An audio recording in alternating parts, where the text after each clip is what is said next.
Hi fam, my message for you today is a bit different and I'm going to use my voice this time. So I want you to stretch. If you want to go far in life, you need to stretch enough to find limits and grow in capacity.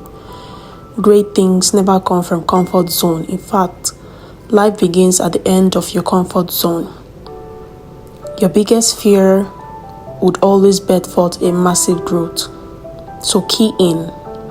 You are great, but you can be greater. You may be an intermediate learner, but you can still get to the expert level. So step up to become an authority, because you never know how far you can go until you stretch.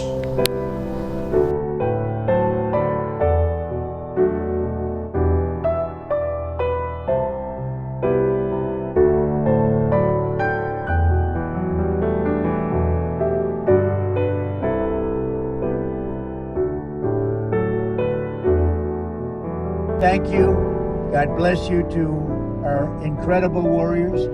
And